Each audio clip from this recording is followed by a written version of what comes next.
అనకాపల్లి జిల్లాలో రైతుల ఆవేదన రోడ్డెక్కింది. దేవ్రపల్లి మార్కెట్లో గిట్టుబాటు ధర లేక టమాటా పంటను రైతులు రోడ్డుపై పారబోశారు. దళారులు మరియు ప్రభుత్వ నిర్లక్ష్యమే ఈ పరిస్థితికి కారణమని రైతులు ఆరోపిస్తున్నారు. దేవరాపల్లి మార్కెట్ను పూర్తిగా సర్వనాశనం చేశారని ఆగ్రహం వ్యక్తం చేశారు. పంట పండించడానికి భారీ ఖర్చులు పెట్టినా కనీస ధర కూడా రాకపోవడంతో తీవ్ర నష్టాల్లో కూరుకుపోయామని రైతులు వాపోతున్నారు. రైతాంగాన్ని ఆదుకోవాల్సిన పూర్తి బాధ్యత ప్రభుత్వంపై ఉందని వారు స్పష్టం చేశారు. ఈ ఘటనతో ప్రాంతంలో ఉద్రిక్త పరిస్థితి నెలకొంది.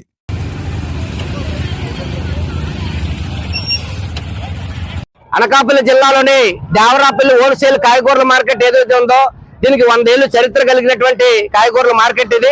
ఒకప్పుడు వంకాయ బరంపురం, ఒరిస్సా, ఇతర రాష్ట్రాలకు వెళ్ళినటువంటి చరిత్ర కలిగినటువంటిది ఇది. ఇక్కడ దేవరాపల్లి వంకాయ అంటే అత్యంత పేరు కలిగినటువంటి మార్కెట్ ఇది. దీన్ని ఈరోజు దళారీలు ప్రభుత్వం నిర్వీర్యం చేసి రైతాంగాన్ని ఈరోజు సర్వనాశనం చేసేటువంటి పరిస్థితికి ఈ రోజు పాలకవర్గాలు తీసుకొచ్చాయి. ప్రధానంగా ఈ రోజు టమాటా సీజన్ అటువంటిది ఈ రోజు వచ్చింది. టమాటా సీజన్ లో రైతులు ఎకరాకి 30,000-40,000 రూపాయలు పెట్టుబడి పెట్టి టమాటాలు పండిస్తే వాళ్ళేమో ఇక్కడ మార్కెట్ తీసుకొస్తే కొనే నాదుడే లేడు. 30 రూపాయలకి 50 రూపాయలకి టమాటాలు ఈ రోజు దళారీలు కొనేటువంటి పరిస్థితి ఉంది. ఒకవేళ దాచుకుందామంటే ఇక్కడ కోల్డ్ స్టోరేజ్ కానీ నిలువ నీడలేటువంటి పరిస్థితి.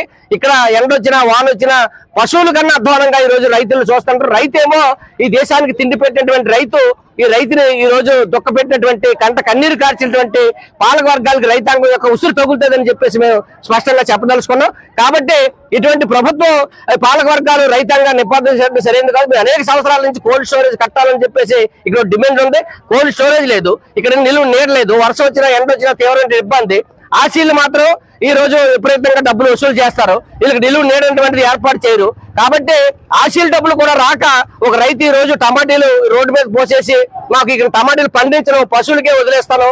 కాబట్టి ఇది అత్యంత దుర్మార్గం, రైతాంగాన్ని ప్రభుత్వం ఆదుకోవట్లేదని చెప్పేసి ఇక రెడ్డి దేవుడు అనేటువంటి వ్యక్తి వెళ్ళిపోయాడు. కాబట్టి ఈ రైతాంగాన్ని ఆదుకోసేటువంటి పూర్తి బాధ్యత ఈ ప్రభుత్వం మీద ఉంది. కాబట్టి ప్రభుత్వం గుర్తించాలి, ఈ మార్కెట్ ను గుర్తించి ఈ రోజు రాష్ట్రంలో అంతర్జాతీయ మార్కెట్ గా ఇది ఉంది. అటువంటి మార్కెట్ నాశనం చేయడం సరైనది కాదు.